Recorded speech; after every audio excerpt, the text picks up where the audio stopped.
Something really interesting is brewing in Pittsburgh, and it starts with a bold shift that most fans didn't see coming. After their game in Ireland, it's clear the Steelers coaching staff is willing to make some big moves, even if it means keeping two of their best-known offensive weapons off the field. And that's exactly what happened with tight ends Pat Freiermuth and Jonnu Smith, who saw their roles practically vanish against Minnesota. Now, this wasn't some punishment or last-minute adjustment. This was planned. This was strategic. And most importantly, it worked. Right after landing back from Dublin, the Steelers went right back to work in what resembled a light practice. Despite the jet lag and travel, the staff stuck to their plan. 2 days of practice, followed by a long weekend off for the bye. Classic NFL timing. Some players were probably already daydreaming about beaches or quiet cabins. And honestly, after a transatlantic trip, who could blame them? But amidst all that, something much more important happened. Pat Freiermuth finally addressed the elephant in the room. Why was he barely used in that win? Only 15 snaps. Jonnu Smith? Even fewer, just 13. Together, they were on the field for less than 1/3 of the Steelers' offensive plays. That is a massive shift in personnel usage, especially for a team that has traditionally leaned on tight ends not just for blocking, but also in the passing game. Instead, the Steelers rolled with rookie Darnell Washington, who saw action on 48 of 53 offensive plays. That's nearly every single snap. And if that wasn't enough, Spencer Anderson was brought in as a sixth offensive lineman, logging 19 snaps, more than either of the tight ends. Spencer was essentially playing tight end, even though he's a lineman. That tells you a lot about the direction this game plan took. Now, the result? Jonnu Smith caught 2 passes for just 6 yards. Freiermuth wasn't even targeted. Not once. That might sound alarming on paper, but according to both Freiermuth and head coach Mike Tomlin, it was all part of the script. This wasn't a game to feed the tight ends. This was about handling Minnesota's pressure-heavy defense, led by Brian Flores, who is known for exotic blitzes and unpredictable defensive looks. The Steelers knew this. They game planned around it, and they executed. When Freiermuth spoke to reporters, he was all smiles. He didn't sound frustrated or sidelined. He sounded like a guy who was just happy the team won and proud of the guys who stepped up in his place. He praised Darnell for his physicality and Spencer for stepping in like a pro. That's the kind of locker room energy you want during a long season. Everyone buys in. Everyone plays their role. But let's be real here. That lineup isn't going to be the Steelers' permanent offensive identity. They're not going to run 6 linemen and 1 tight end every week. This was about Minnesota. This was about beating Brian Flores at his own game. And they did. But to get back to a balanced offense, the Steelers need their tight ends back in the mix. That means one thing: blocking has to improve. You can't justify replacing NFL-caliber tight ends with an extra lineman unless your tight ends aren't holding up in the trenches. The message is clear. If Freiermuth and Smith want their reps back, and especially their targets, they're going to have to block better. Right now, Spencer Anderson is out-blocking them. That's the issue. It's not about scheme or favoritism. It's about production. In today's NFL, you have to do everything. If you're a tight end who can't block, you're only giving the defense clues about what's coming. And that's a luxury this team can't afford. So why go this route against Minnesota specifically? Simple. The Steelers expected a storm of blitzes, especially off the edges. With Darnell Washington lined up on one side and Anderson on the other, they created instant deterrence. Just their presence, 2 giant bodies with physical reputations, forced Minnesota to rethink how aggressive they could be. It was a calculated move, and it paid off. But here's where it gets even more intriguing. The Browns are up next after the bye, and they bring a different kind of challenge. Defensive coordinator Jim Schwartz has a reputation of his own: aggressive, fast, and physical.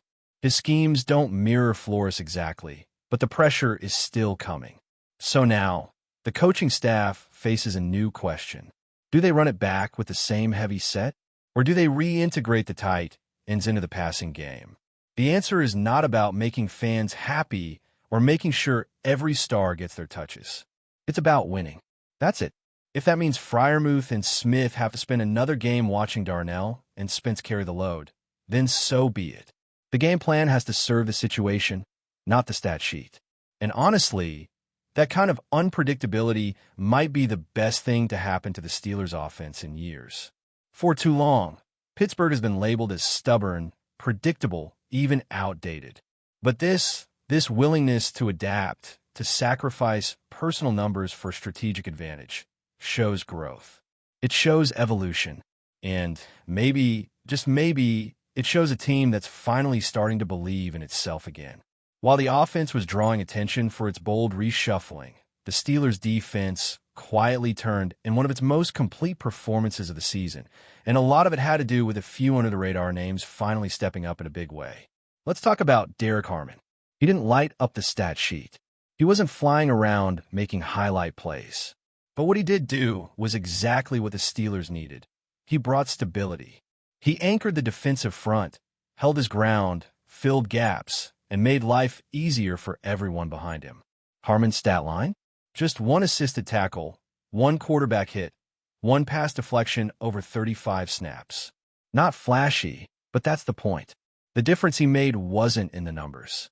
It was in the calm he brought to a defensive line that, through the early part of the season, looked scattered and unsure. Before this game, there were too many questions. Why is Isaiah Loudermilk on the field so much? What's happening with Keanu Benton? Where's the consistency up front? But with Harmon on the field, it all just clicked. Roles were clearer. Communication improved. Players looked more confident in their assignments. And that effect rippled across the entire defense. Look at the linebackers. Patrick Queen and rookie sensation Peyton Wilson played like heat-seeking missiles. They combined for 24 tackles, 8 solo tackles each, with Wilson recording 13 total and Queen right behind with 11. That's old-school linebacker dominance. But they weren't doing it alone. They were able to fly around and make plays because the big guys up front, like Harmon and Benton, were doing their jobs and eating up space. This is what a connected defense looks like. And then there's the return of Deshaun Elliott, who just changes the feel of the secondary when he's out there. His 4 solo tackles and 2 assists don't even begin to capture how much steadier the back end looked with him communicating and flying to the ball. When you mix Elliott's presence with the pressure the linebackers were bringing and the edge rush from guys like T.J. Watt and Nick Herbig, you get a defense that starts to feel dangerous again. Not just solid, but imposing. It's worth pointing out that Cam Hayward didn't register a single stat in this game. Not a tackle, not a hurry, not a batted pass. And yet, the Steelers' defense might have had its best outing of the season. That says a lot about the growth of this unit and the emerging pieces that are stepping in to carry the load when the vets aren't producing at their usual level. Keanu Benton deserves special mention. His stat line, 4 tackles, 1.5 sacks, 3 quarterback hits, is the kind of performance that jumps off the page. He was disruptive from start to finish, constantly pushing the pocket and forcing Minnesota's quarterbacks to make decisions under duress. That's the kind of interior pressure that changes games, and it felt like a coming-out party for a player who's been right on the verge of breaking through. And let's not forget the most underrated stat of the day, missed tackles. The Steelers missed just 2. That's not a typo. 1, 2. After weeks of sloppy tackling and blown opportunities, this was as clean a tackling performance as you'll see in the league. That's not just better effort. That's better focus, better alignment, and better communication. You could feel it in the way Queen described things after the game, making eye contact with teammates before the snap, making sure everyone was locked in, knowing the play call wasn't just heard but understood. That's the kind of connection that builds a playoff-caliber defense. Peyton Wilson echoed that same sentiment. To him, things finally started to feel simple again. Less overthinking, more reacting, more playing football. It might sound basic, but that's often the turning point for a defense when all the noise gets stripped away and it becomes about making plays again. And that's exactly what they did. This game wasn't about one superstar taking over. It was about a dozen guys, each doing their job at a high level. It was about chemistry starting to form in real time. It was about a coaching staff finding the right combinations and players finally executing without hesitation. For the first time in a while, the Steelers' defense looked like a unit with a clear identity, physical, fast, and aggressive. And maybe the most exciting part of all this is that it didn't require some miracle performance from Watt or Fitzpatrick. The stars were part of it, of course, but this one was built on the backs of emerging contributors and role players doing exactly what was asked of them. That kind of performance is sustainable. That's what travels. That's what wins in January. Now, does this mean everything is fixed? Not necessarily. One strong showing in Dublin doesn't erase the inconsistency we've seen so far this year. But it does offer something the Steelers haven't had much of lately: proof of concept. Proof that this defensive system can work. Proof that these young guys can step up. Proof that the team can execute a game plan with discipline and toughness, even across an ocean. So as the Steelers head into their bye, the tone has completely shifted. This is no longer a team searching for answers. This is a team that's starting to find them. And if the players continue to buy in, if guys like Wilson, Benton, and Harmon keep developing at this pace, and if the communication stays sharp, this defense could be peaking at just the right time. The foundation is there. Now, it's just about building on it. But before we dive in, don't forget to subscribe to Steelers Nation Central and hit the like button on this video. Your support helps us keep bringing you the latest updates on the Pittsburgh Steelers. And don't forget to share your thoughts on the news in the comments below. Whispers have been circulating around the league, and now it seems they're starting to take shape. Sources close to the situation suggest that the Pittsburgh Steelers have quietly secured one of the most talked-about defensive acquisitions of the offseason: BUDDA Baker. While the organization has yet to reveal all the intricate details, insiders are buzzing about the immediate impact this could have on a Steelers defense already hungry for dominance. Baker, renowned for his instinctual reads and fearless tackling, is no stranger to being the anchor of a secondary. Analysts are already speculating about how his presence could reshape Pittsburgh's defensive schemes. With his arrival, the Steelers might finally have the leadership and on-field intelligence that has been a missing puzzle piece for years. Fellow teammates have reportedly been impressed by Baker's work ethic since his arrival, hinting at an intangible spark that could energize the entire defensive unit. The timing of this move has also fueled speculation. With free agency in full swing and trade talks heating up, the Steelers' front office seems determined to send a message. They are serious about contention. Rumors suggest that Baker's signing wasn't just about skill.